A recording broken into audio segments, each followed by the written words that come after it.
to NBA Rapid Fire Picks, where we've got Tony T and Craig Trapp joining us.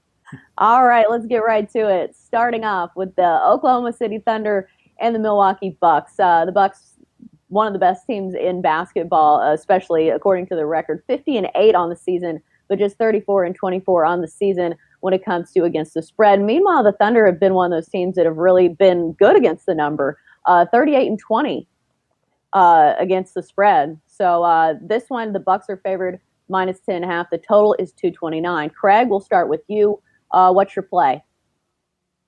Well, this Thunder team has been money against the spread on the road. 21-6 against the spread on the road. I mean, that is rare air for a team in the NBA as far as betting is concerned. I think you just can't ignore that.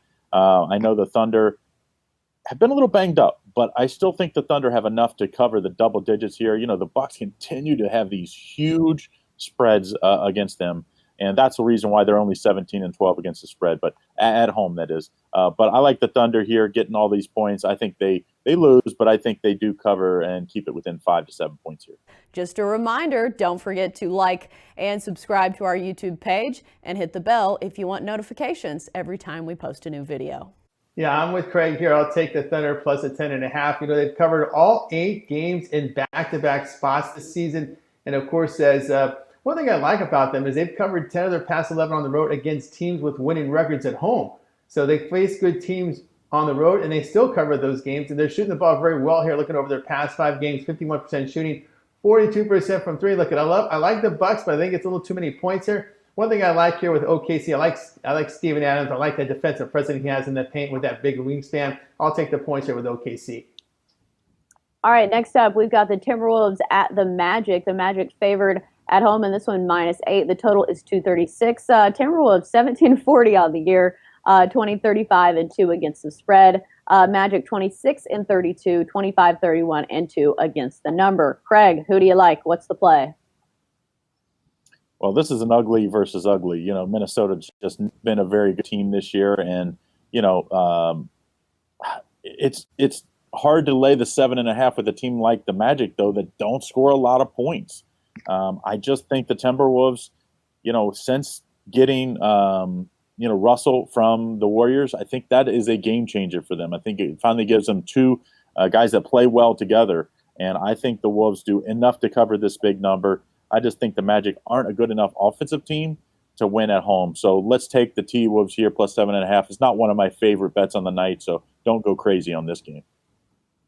All right, Tony, do you like this game a little more than Craig? Well, when you say Timberwolves, I say over.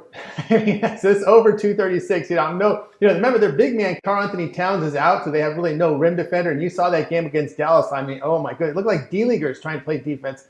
They played over in 4 straight, 7 of their past 8 after combining for 255 points against Miami. Now Orlando was, believe it or not, you look at their season-long numbers, but look at the recency here. Orlando has played over in 5 straight, 7 of 8 after combining for 250 points at a bad defensive team in Atlanta. You know, as we talked about teams, they don't defend. They're giving up 51% shooting over that past 5. But, Orlando's got the offense going a little bit here. Look at their past 5 games, averaging 120 points, hitting on 47%. Go over in this one. All right, let's move on to the Nets and the Hawks. These aren't 2 great teams either. Nets 26-31 on the year, 27-30 against the spread. Hawks 17-43, straight up 27-32-1 against the number. The Nets are -2 in this one on the road. Total is 233 and a hook. The over is hitting 15 of the last 20 for the Hawks. Anybody like that one? Let's start with you, Craig. What's your play on this one?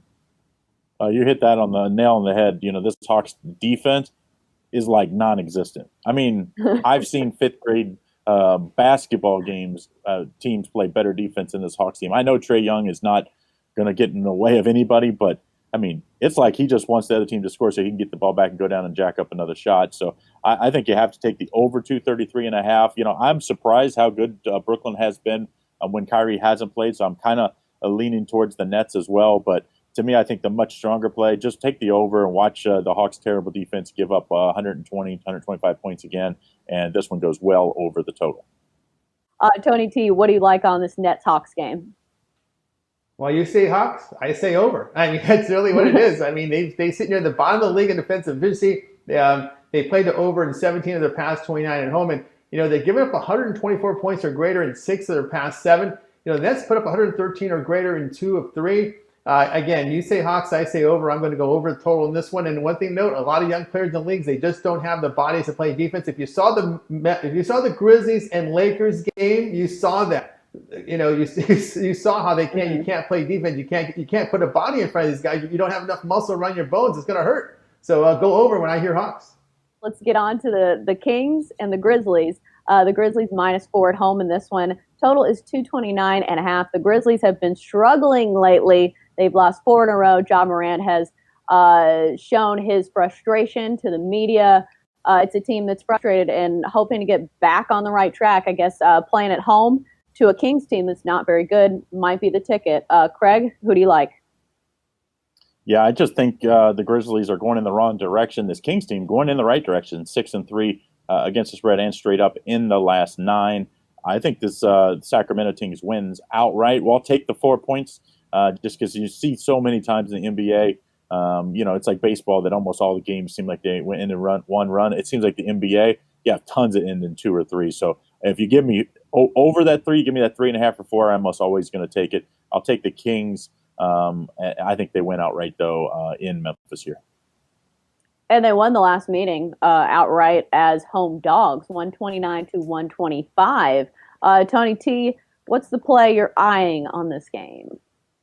Yeah, I'm with Craig. I'm going to take the Sacramento Kings plus the 4. Luke Walton's coaching for his job, so there's some motivation here. And one thing to note here, they have covered 6 of 8 in back-to-back spots this season. The Kings just a better shooting form right now, 38% from 3. They're a really good three-point shooting team. So even if they're behind, the back door is going to be wide open. And one thing to note here with Memphis is they're dealing with injuries. Jarrett Jackson, Grayson Allen, Brandon Clark, all out. They accounted for 36 points and 12 rebounds a game.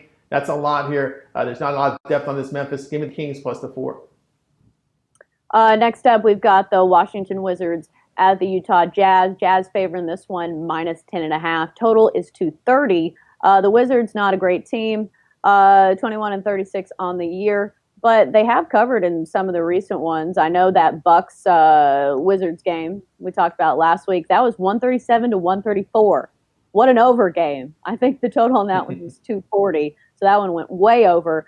Meanwhile, the Jazz are 36-22 on the year, but they have a losing record against the spread at home. Craig, who do you like? If you would have told me this Jazz team at any point of the season was going to be 4-6 in a 10-game stretch, I'd be like, you're crazy, because I thought heading into the year this Jazz team was going to be the top three defensive team, and they were much improved what it looked like on paper on offense. And I think that offensive improvement has been shown, but the defense hasn't always been there, the consistency at least. And that spells trouble against a Wizards team that can score. Like you said last week against the Bucks, they put up points at will. Bradley Beal shooting and playing out of his mind on offense. I like the Beal and the Wizards here getting the 10.5 points. I think it's just too many points for a Jazz team that's just 3-7 against the spread in the last 10 games. Tony T, too many points, or do you like the total of this one? Well, you say Wizards, I say over. I mean, go again here with the over in this team. Defensively on the road, they've given up 123 points a game, giving up 50% shooting. Yes, the Jazz, they've been struggling defensively. Looking at their numbers, have been terrible. 49% shooting allowed, 43% from 3 over their past 5 games. But they are providing some offense here. One thing to note here, the Wizards have gone over in 18 of their 27 road games. You say Wizards, I say over. A lot of overs from Tony T. I like it. Those are more fun when you're pulling for the over. It's nothing worse when you have the under and somebody jacks up a 3 at the last second.